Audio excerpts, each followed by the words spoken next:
introspeksi, harga yang harus Anda bayar. Perpisahan bukanlah sesuatu yang berlebihan. Perpisahan seringkali berputar di masalah siapa yang salah atau malu. Ini semua kesalahannya, atau ini semua kesalahanku, atau seandainya saja aku melakukan ini atau itu dengan cara yang berbeda. Satu atau kedua belah pihak bisa mengalami sakit hati yang sangat mendalam. Sakit hati yang bisa bertahan selama berbulan-bulan atau bertahun-tahun. Kondisi tersebut dapat memberikan sebuah tantangan jangka panjang bagi para psikoterapis yang mungkin membutuhkan waktu berbulan-bulan untuk membantu para klien mereka menyembuhkan luka hatinya. Akhir dari sebuah hubungan seringkali terjadi beberapa kali sebelum benar-benar berpisah. Bagi sebagian orang, ini merupakan cara yang baik untuk membina sebuah hubungan. Perpisahan lain bisa terjadi dengan cara yang dingin atau bahkan kejam. Bagaimanapun perpisahan itu terjadi, masa terguncang yang menyusul sebuah perpisahan dapat menjadi bagian paling berbahaya dari proses mengikhlaskan.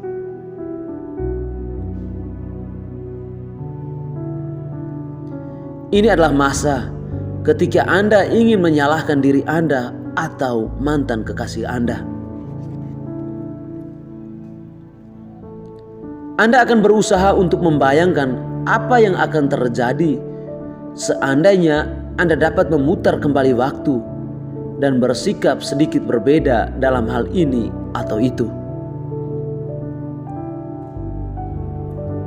Sebagian besar orang mungkin menyadari bahwa hidup dengan rasa bersalah dan malu adalah hal yang bodoh. Namun, masalahnya adalah begitu Anda mulai menyalahkan diri Anda sendiri, biasanya Anda akan sulit untuk berhenti. Anda akan melakukannya lagi dan lagi. Anda telah menguasai sebuah seni tidak berguna yang membuang-buang waktu Anda.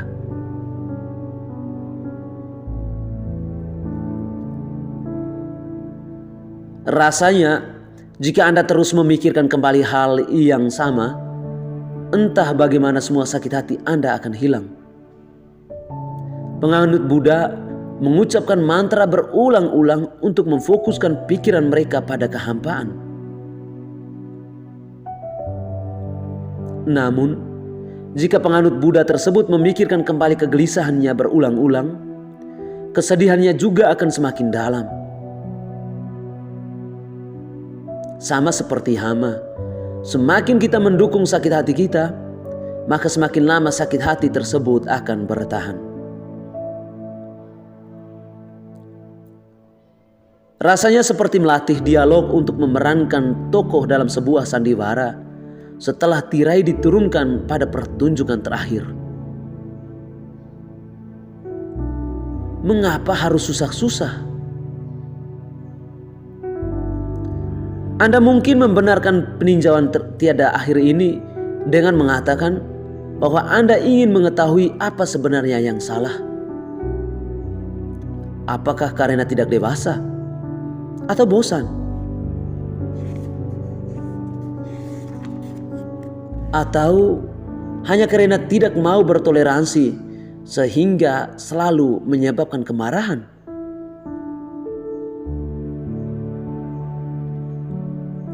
Kebiasaan yang sama menjadi membosankan, bukan lagi menyenangkan, dan masalah lama yang sama menjadi membosankan.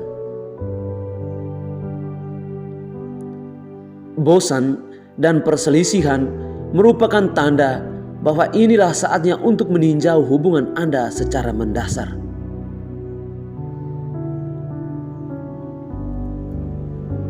Jika terbukti memang sudah saatnya untuk berpisah, Tidak penting siapa yang akhirnya mengumumkan berakhirnya hubungan tersebut. Anda tidak bisa membunuh orang yang sudah mati. Anda hanya perlu meminta pikiran sehat Anda untuk mengakui hal itu.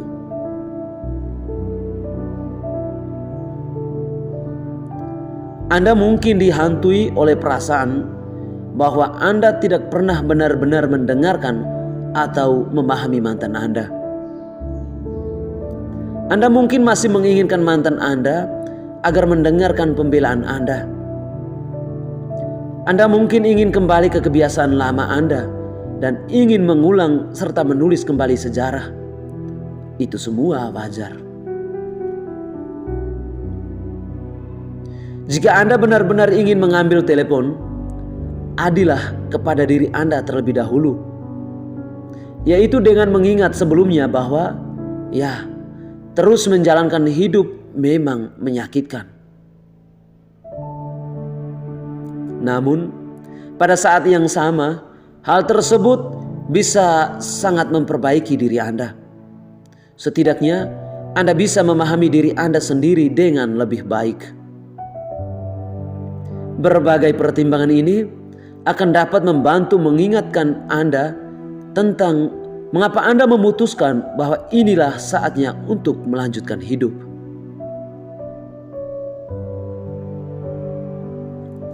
Jika Anda berhasil menolak godaan untuk menelepon, pikirkanlah sekarang. Lihatlah sudah seberapa jauh Anda mengatasi sakit hati dan penyembuhan Anda hanya dalam beberapa hari. Ingatlah bahwa Anda tidak mungkin merasa lebih buruk dari yang Anda rasakan saat ini. Singkatnya, Anda mungkin merasa lebih baik dari yang Anda harapkan beberapa hari yang lalu. Dan hanya dalam beberapa minggu lagi, Anda akan merasa jauh lebih baik daripada yang Anda rasakan saat ini.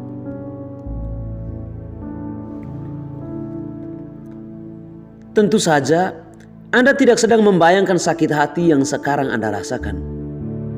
Sakit hati itu nyata. Sakit hati yang disebabkan oleh berakhirnya hubungan cinta yang sangat penting dalam hidup Anda dapat menjadi salah satu kejadian paling membuat stres yang pernah Anda alami. Apakah segera bertindak untuk mencegah stres karena perpisahan Anda akan membuat Anda sakit atau bahkan lebih parah lagi? Ada cara yang masuk akal dan objektif untuk menjawab pertanyaan ini. Kita harus berterima kasih kepada Dr. Holmes dan Rahe atas jawabannya dalam bentuk skala penyesuaian sosial mereka. Skala ini mengidentifikasi berbagai macam faktor yang menimbulkan stres dalam kehidupan seseorang. Selain itu, skala ini memberikan sejumlah angka krisis kehidupan, life crisis unit, ke setiap kejadian yang berbeda ini. Berdasarkan tingkat stres yang disebabkan oleh setiap faktor kepada masing-masing orang. Memang ini terlalu menyederhanakan masalah, tetapi memberi Anda sebuah informasi sangat penting, yaitu cara untuk menilai tingkat risiko dari situasi Anda saat ini pada kesehatan Anda serta kesehatan jiwa Anda.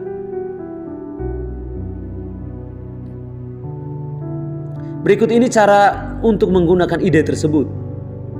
Dengarkanlah apa yang akan saya bagikan dalam tabel dan jumlahkanlah sendiri life crisis atau angka krisis kehidupan teman-teman ya, yang pernah Anda alami selama 2 tahun terakhir. Mungkin teman-teman bisa pikirkan itu. Jika total life crisis Anda lebih dari 300 untuk jangka waktu tersebut, kemungkinan Anda mengalami efek fisik atau mental yang serius lebih dari 80%.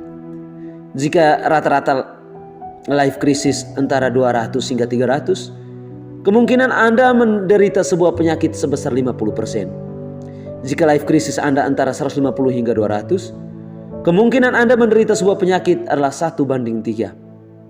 Penting untuk diingat bahwa semua angka ini bukan berarti Anda akan jatuh sakit. Meskipun demikian, semua angka ini sebenarnya menunjukkan akibat-akibat wajar dari kejadian yang menyebabkan stres, dan kemungkinan kejadian tersebut memengaruhi kesehatan Anda. Berikut ini tabelnya. Ada kejadian dan angka krisis kehidupan. Ini mungkin teman-teman akan dengar apa yang saya bacakan ini, kejadiannya dan angkanya. Kematian suami atau istri, angka krisis kehidupan itu 100. Perceraian, angka krisisnya 73. Perpisahan, angka krisisnya 63.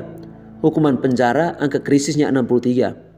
Kematian anggota keluarga dekat, angka krisisnya 63. Sakit atau cedera pribadi, angka krisisnya 53. Pernikahan, angka krisis kehidupan 50. Dipecat dari pekerjaan, angka krisisnya 47. Rujuk kembali, angka krisis 45. Pensiun, angka krisis 45. Perubahan kesehatan dari anggota keluarga, angka krisis 44. Kehamilan, angka krisisnya 40. Masalah dalam berhubungan badan, angka krisis kehidupan 39. Mendapatkan anggota keluarga baru, angka krisisnya 39. Penyelesaian bisnis, angka krisis 38. Perubahan kondisi keuangan, angka krisis 38. Kematian teman dekat, angka krisisnya 37. Perubahan bidang pekerjaan yang berbeda, angka krisis 38. Meningkatnya perselisihan antara suami istri, angka krisisnya 35. Hipotek atau pinjaman yang besar, angka krisisnya 30. Penutupan hipotek atau pinjaman, angka krisis 30 ya teman-teman. Perubahan tanggung jawab dalam pekerjaan, 29. Putra atau putri meninggalkan rumah, angka krisis 29. Masalah dengan mertua, angka krisis 29. Pencapaian pribadi yang luar biasa, angka krisisnya 28. Suami atau istri mulai atau berhenti bekerja, angka krisis 26.